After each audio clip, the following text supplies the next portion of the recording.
What up, sports fans? Waxon Wednesday. Jake Waxman, Tyler let two guys talk sports. Let's get down to business. All right. First subject of the day, here are my thoughts on the Super Bowl. First of all, congrats to Kansas City. Well deserved. Here we are, sports fans. The NFL has its next dynasty, and it is the Kansas City Chiefs.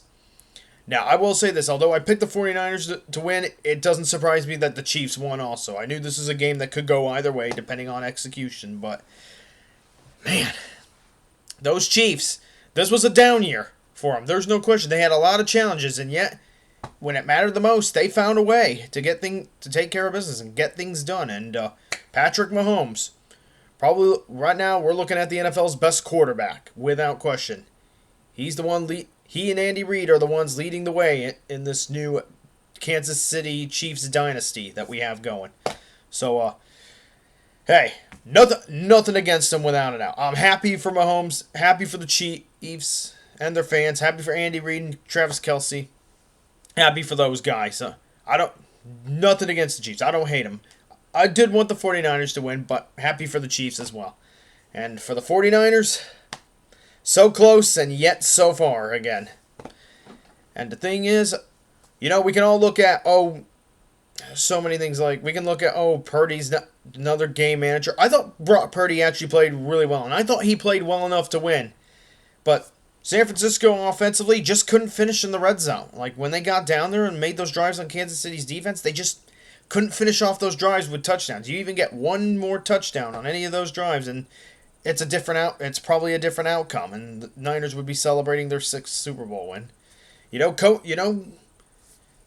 Kyle Shanahan, he deserves some blame for it. No question about that. But also you can put the blame on the team it was a team loss. I look at it as this. The Niners, they gave it everything they had, but the Chiefs were a better team that night, and the Chiefs right now the gold standard in the NFL. They're the measuring stick. We can also put the blame on, people will blame the Niners defensive coordinator for not finding a way to stop Mahomes, all that stuff. The fact of the matter is, looking at it as a whole, this is just one of the games where I thought the 49ers, even despite some of the mistakes they made, and they were small, they gave it everything they had. They tried with all their might to win that game, and just wasn't enough. They came up short. Once again, I thought Kyle Shanahan coached a better Super Bowl in Las Vegas than he did when the Super Bowl was in Miami. I thought he was better, but just not enough again against this Kansas City team, this juggernaut, and this dynasty that is Kansas City. It's tough to beat Patrick Mahomes when you don't score touchdowns. But congrats to both teams on great seasons. Again, congrats to the Chiefs on winning the Super Bowl. And on one such other note, I just want to say I am thinking of the people of Kansas City right now, sending my thoughts and prayers, because unfortunately I've received word that there was a shooting in Kansas City not during the parade, but after the parade, from what I'm hearing. One person unfortunately has been killed and 15 wounded from what I'm hearing. Terrible scene in Kansas City, and God bless it, we live in a mad, mad world right now. Just unbelievable. So, again, happy for the Kansas City Chiefs, and also thinking of the people of Kansas City right now at this time. All right. On to my next subject. So, we're going to focus on Big Ten basketball, and there's some news out of the Big Ten, okay? Some very big news out of the Big Ten. From what I've understood, the Ohio State Buckeyes and their head coach Chris Holtman have agreed to part ways, or no, it's a nicer term for saying that the Ohio State Buckeyes have fired Chris Holtman. Now, I've been watching college basketball this season, and I've kept a few tabs on the Ohio State Buckeyes basketball team, so it doesn't come as too much of a surprise to me that Ohio State has decided to move on from Chris Holtman. But what does surprise me is the fact that they fired him today. Rather than wait, I thought they might wait till the end of the season, but the fact that they fired him today is definitely a shocker. That's definitely. But that also tells me that Ohio State has a head coaching candidate they are really eyeing, and they're trying to get the jump as early as possible. So, and I will say this. Chris Holtman, it really is intriguing to me. His journey at Ohio State.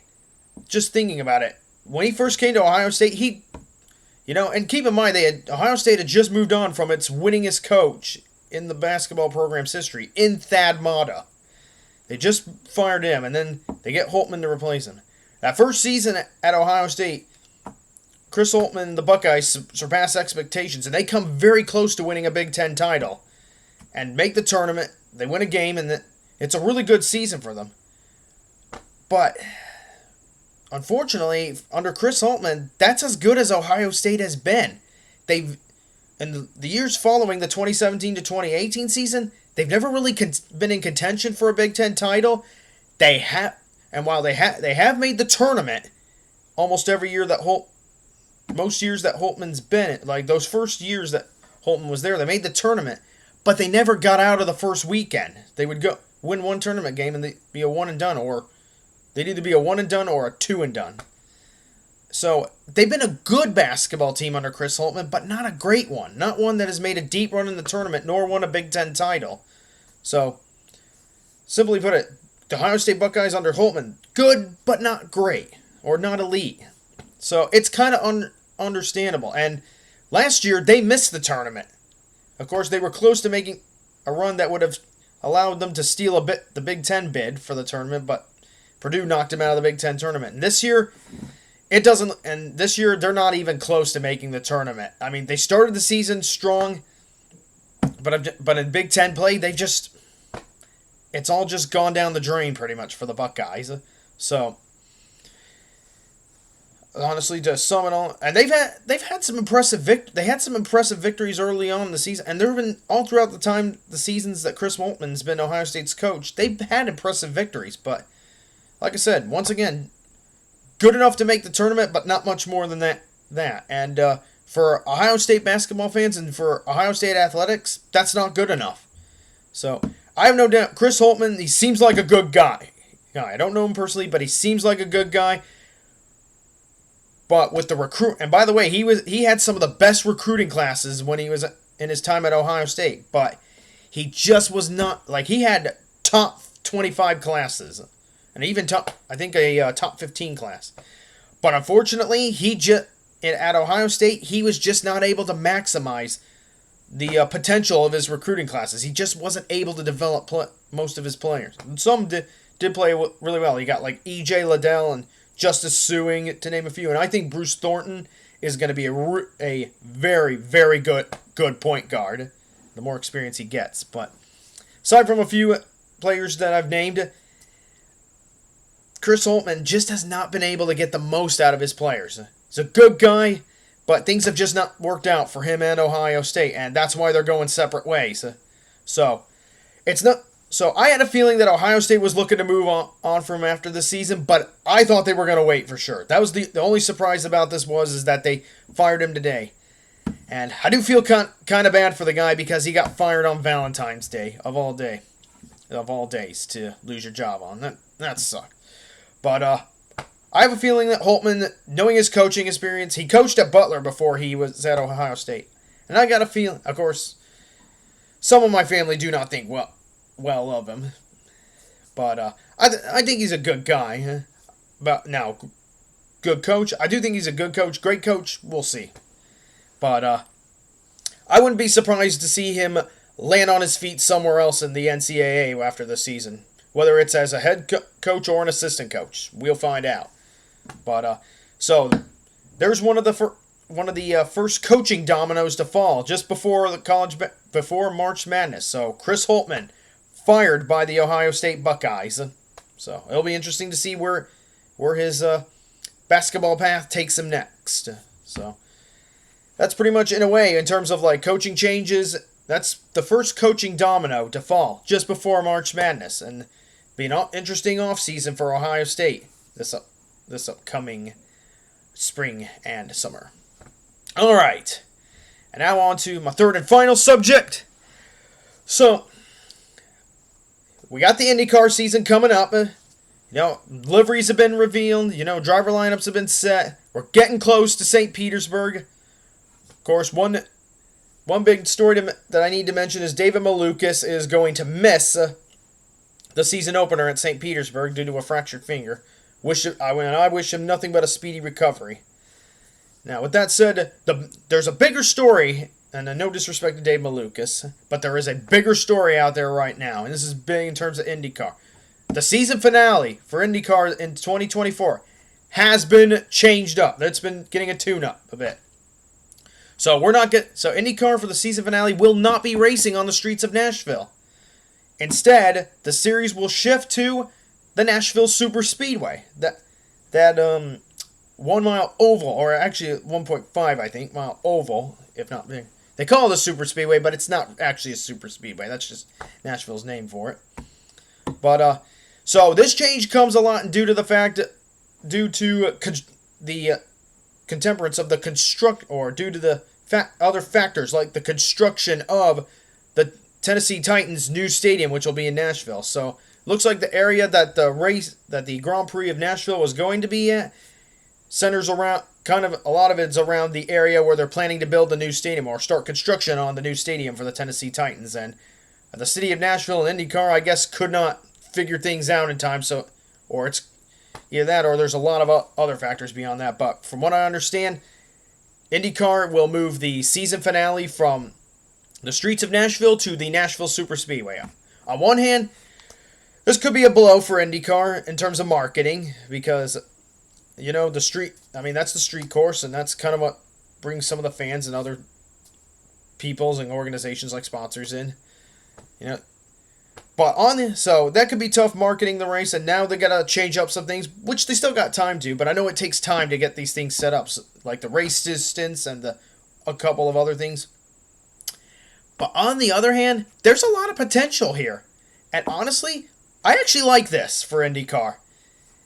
And yes, it is because we get one more oval. That's right, Nashville Superspeedway is an oval. It's not a road course, not a street course, an oval.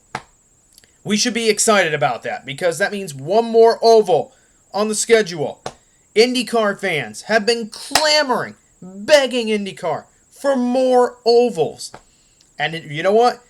Through a happy little accident, we got one more oval on the schedule. And I think it could be a really exciting season finale. It could be crazy, drama-filled, if you want to call it that way. But honestly, there's a lot of potential for this race and this speedway.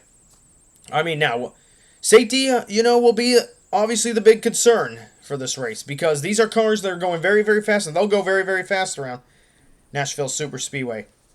But I got a feeling that the track can handle it, and they'll be ready for it. It's not a small oval. It's a good size oval. So I really like the idea. I like that. I like this move because hey, it adds an oval, and you know what? It could be more exciting without unnecessary or artificial drama that was added by the street course of Nashville. So what I'm saying is this oval, you don't need to worry about artificial excitement or drama. It's going to happen because these ovals are unpredictable when it comes to IndyCar racing. Or it could be a boring race. You just never know. But regardless, I like the potential of this race at Nashville Superspeedway. I like the idea of IndyCar racing coming to Nashville Superspeedway rather than having it on an oval this year. Even if it's just a one-year thing, still, though, there's a lot to be excited about. And it should give IndyCar a chance to kind of think things through and have more second thoughts about adding ovals to the schedule. So, I don't know how the majority of fans feel. I know oval fans have been clamoring for this, but this is just my opinion. Honestly, I'm excited to see IndyCar have a season finale on an oval, let alone at Nashville Superspeedway. So I'm excited to see what this race adds or brings to the table when it comes to IndyCar racing at its finest. And hey, in a season of ups and downs and a season with a close championship battle, this race, you know what? It could it could naturally add more than we expect. You just never know. I'm excited to see what happens when we get to Nashville in September in terms of IndyCar racing. All right. On to this day in sports history. And on this day, the Valentine's Day 1896 Stanley Cup Victorious Skating Rink in Montreal, Quebec. The Winnipeg Victorias beat the Montreal Victorias 2-0. Both teams were called the Victorias, one from Winnipeg and one from Montreal. And this was, of course, before the original 6 that we know and love so much. All right. Once again, before I close out, thinking of the people of Kansas City and wishing a good recovery for the city of Kansas City. Just absolutely terrible what happened there today. During a Super Bowl parade of all times. Like a time that should be an occasion of celebration. Terrible. Let's see. And do I have any more thoughts about the Super Bowl before I log on off? Honestly, I do want to add this. I thought the game was very clean itself. Officiating, I thought, was really, really good during the Super Bowl, too. Or at least there was nothing I noticed that was really, really suspicious. I was a little worried about how the officiating was going to be for the Super Bowl, but it worked out okay. It was right where we needed it to be. The Super Bowl this year was a good one. Good, hard-fought football game. And honestly, the 49ers were very, very good, but the better team won the Super Bowl this year. Kansas City, they came out guns a-blazing. Now, they didn't start off so well, but they become the 49ers, like I said, they had their opportunities and just couldn't capitalize on them enough, at the very least.